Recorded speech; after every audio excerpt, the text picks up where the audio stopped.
Advanced Financial Accounting Excel Practice Problem. In this presentation, we're going to go through a practice problem in Excel, which will be a consolidation. So we'll have two companies, Company P, Company S, a parent-subsidiary relationship. We're going to have a wholly owned parent-subsidiary relationship where Company P owns 100% of Company S. The added complication here being that there will be goodwill involved in this consolidation process, as well as a difference from the book value for property, plant, and equipment at the point of consolidation or at the point of purchase, and the fair market value at that point in time. We will be doing the consolidation as of year zero. So in other words, the purchase took place that resulted in the consolidation. We're going to do the consolidation right after that point in time. In other words, no income statement will be involved. We're just looking at the balance sheet because we're talking about the consolidation that happened basically at the beginning of the year, right after the consolidation took place. And then in next example problems, we'll take a look at this information a year later after we have activity in those temporary accounts. Get ready to account with Advanced Financial Accounting. Here we are in our Excel worksheet. We're going to have the information on the left-hand side. We're going to be entering that information into the blue area down below and to the right. We've got our consolidation worksheet to the right. We have Company P and S, and then we're going to have our balance sheet all the way over here that we'll be putting together as we go. We're going to be doing this consolidation right after the point in time that the purchase took place, so we're not going to have any income statement accounts you can see down below. Let's take a look at our data. So we have P purchased 100% of S, so we're back to the 100% because we're going to add some other types of complexity rather than just a difference in terms of the percentage ownership of the outstanding common stock. Then we have on January 1st, 2000 X 5th, for the 304,000. So P company purchased, that's going to be the parent company, purchased 100% of the subsidiary at the beginning of the year. So we're going to say January of the 304,000. We're going to do the consolidation right after that point in time. So the purchase took place. We're going to consolidate right there. A year has not passed. Therefore, no income statement accounts after that point. Are we going to be dealing with that? Now we'll deal with that situation later. And then we're going to say building and machinery fair value was 193. So in other words, if I looked at the S corporation over here on their trial balance as of the same point in time, because it's the same point here, we're saying, all right, if I take a look at the building minus the accumulated depreciation, that's at 183,000. Now, when a purchase takes place, note you're going to think mainly you're going to say, all right, well, if there's a purchase, they're purchasing stocks, but if they purchased all 100% of the stocks at one time, what would you think the purchase price would be? Well, maybe it would be the assets minus the liabilities, or the 238,000 in this case, which of course equals the equity of the 238,000. So yeah, that would be a reasonable price, right? But that would only be reasonable if all these assets and liabilities were valued at book value equaling fair value, oftentimes the machinery and equipment or building not being the case because it's on the books at cost, depreciated cost, not fair value. So if you were to adjust this then to fair value, that's what we're going to do here. We're going to say then we would adjust that to fair value. And if that still might not line up with the price, so we'll have to compare that. Why? Because even if you then take all of these accounts, line them up to a fair value, it could be the case that there's something here, not here, that should be there, like goodwill. And we'll have goodwill involved here as well. So we're going to say that all other assets here, all these assets and liabilities, book value, fair value, same, except the machinery and equipment. All right, and then we're going to say the equity method is used by P. So in other words, when P is accounting for S, they're using the equity method to do so, which you would assume being the case. It won't matter so much because it's right after the consolidation. We haven't had any time since the purchase here. So consolidation worksheet for January 2000 X5. So right after consolidation, in other words, is going to be our consolidation worksheet to the right, where we're just going to take P's trial balance, S's trial balance. We're going to put them together, line them up. That would be more difficult in practice because the accounts, we'd have to line up the accounts that wouldn't be named exactly the same thing, but not too difficult, tedious, not too difficult. And then we will add them up just like we've done in the past as our starting condition.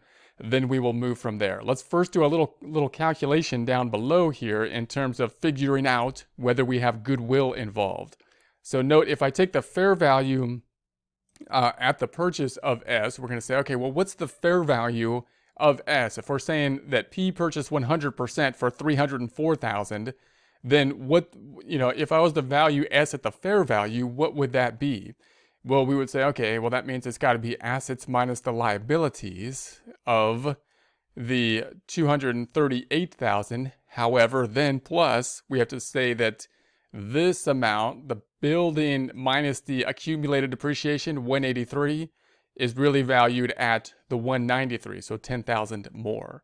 Or in other words, you could say we have the equity here plus that 10,000. So let's just think about it this way. Let's pull out the trusty calculator because I kind of combined it together in our calculation in Excel. So if we pulled out the trusty calculator, the huge calculator, and make it a little bit smaller, we're going to say, all right, if I took the equity, that adds up to the 238. So I can say this is 238,000 plus that 10,000. That would give us the 248,000. So let's do that with a formula over here. I'm going to say, all right, well, let's say if I took, and you might think of it easier to say, if I took this equals the sum, and let's think of assets minus liabilities, which would equal the equity of all the assets that they kind of purchased by purchasing the stock. If I took all that, and then I was to add to it and say, I'm going to put brackets around it, the machinery, the building and equipment's worth that, minus what's on the books right now, which is minus, let's say, minus the sum of what it's on the books for, which is the building and machinery and what happened there? And the accumulated depreciation. And then I'm going to close up the brackets there and close up the brackets there. Let's see if I get the same number. So there's the 248. So that's one, I just did that with a formula. So you could put the number in like you did with a calculator here. And then we're going to say, okay, they purchased, how much did they purchase? 100% of it.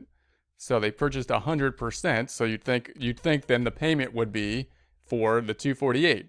But the amount that paid was not 248. They paid 304. Well, why would that be? Because now we just accounted for the fact that these things are revalued on the balance sheet to a fair value now. Why would it be that they paid more? Because there's something that's not on the balance sheet at all. It's not that it's valued wrong, it's missing. And that's going to be the goodwill. So we're going to say, all right, so now we got a goodwill involved in this problem of the 304 minus 248. We're going to have to deal with that. That's 56,000. So that'll come into play. Okay, so now we're going to think, all right, let's do our consolidation. Same kind of process with the consolidation. We got P, we got S. Let's go ahead and add them across. I'm going to say equals the sum of P and S. And then I'm going to copy that. I'm going to Control C. I'm hitting the down arrow, Shift, and then hitting the down arrow and Control V. So we paste that there. So there we have that. Now we've consolidated. Now I'm just going to remove the accounts that for the eliminating entries as we've seen in the past. Now I'm going to do this in like a 2 journal entry process. You might want to, well, there'll be 3 journal entries, but like the main journal entry I'll break out into 2. Now note, this might make more sense to you this way, or you might just combine them together in one long journal entry, which actually I think makes more sense to me. But I see it presented this way oftentimes, so let's break it out this way. So first of all, I know the investment. This investment needs to go off the books again. But rather than me taking the full investment off the books at this point in time, let's use that as basically the plug in our first journal entry, and we'll have 2 transactions that will affect this account, bringing it back down to 0 at the end. Also note that because we're using the equity method, you might say, well, how did that 304 get there? Well, when they did the purchase, they purchased for the 304, right? They purchased for the 304. Nothing else has happened because we're talking right after the date of purchase. That's how much P purchased S for the 304, and nothing has changed since that time.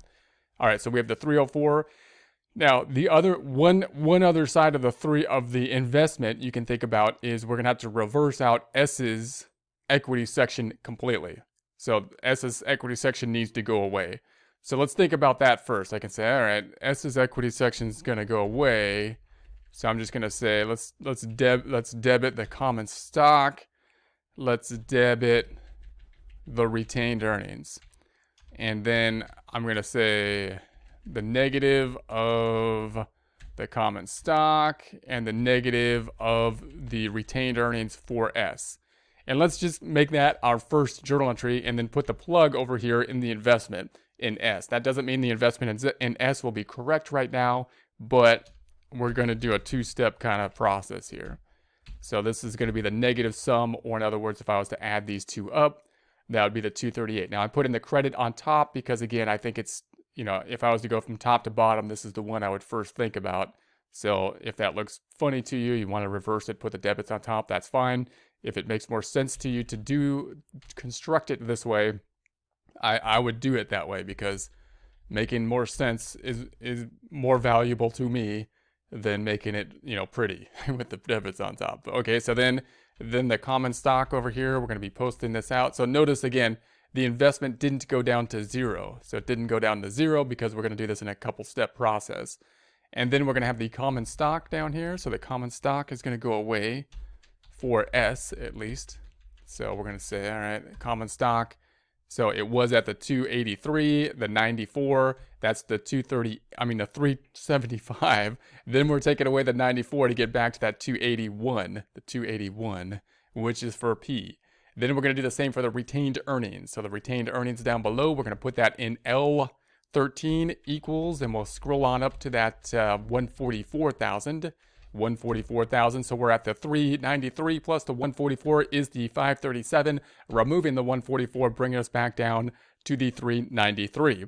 All right, so we haven't removed all of this component yet. Let's think about our second transaction.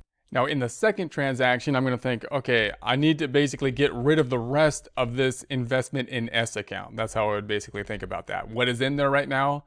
We have the 66,000, so that needs to go away. So I know that needs to be a credit. And now I'm not going to do this. I'm not going to say negative of this number, because if I do, when I post it, it'll be a circle reference. So I have to hard code here. Just to, like if you're thinking about doing that, that Excel gives you a problem when you post something there, circle reference problem. Okay, so then we're going to say that part of this is going to be a result of goodwill, the goodwill that we put together. And we calculated that down below. So one piece of this is going to say, well, I know that there's actually goodwill, which we calculated down below, that we're going to have to put on the books. And that's going to be equal to this amount down here. So we had that goodwill of the 56,000. So that's in there. We also know that the equipment, if I'm going to consolidate these and we revalue basically S at the point in time of consolidation, basically thinking of it kind of like it was a transaction, almost a sale transaction, as we consolidate them together here.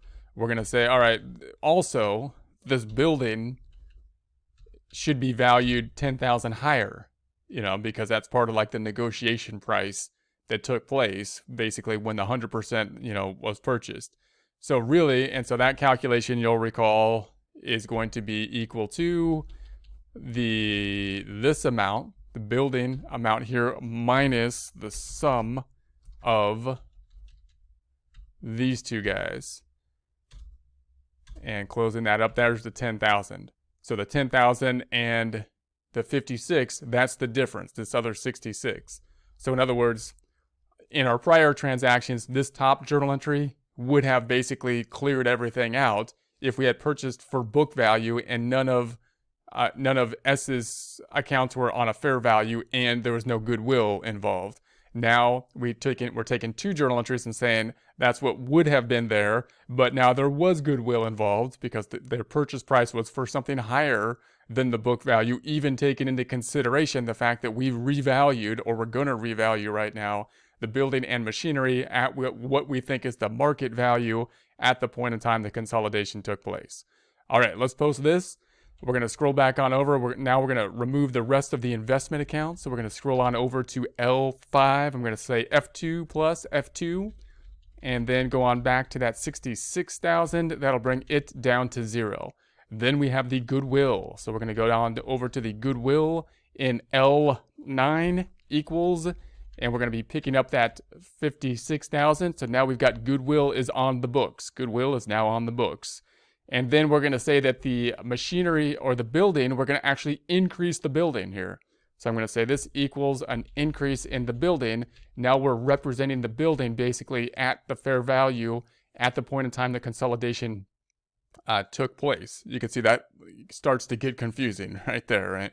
And then if you're thinking about how are you going to depreciate that at forward, you know, that gets confusing too. But in any case, then we're going to do our normal kind of removing or consolidating basically the accumulated depreciation for S, kind of like into the building at that point in time. So we're gonna convert this from a debit and a credit from the building and machinery and the accumulated depreciation of the 183 to simply the 183 being in the building plus the 10 here that we just already posted.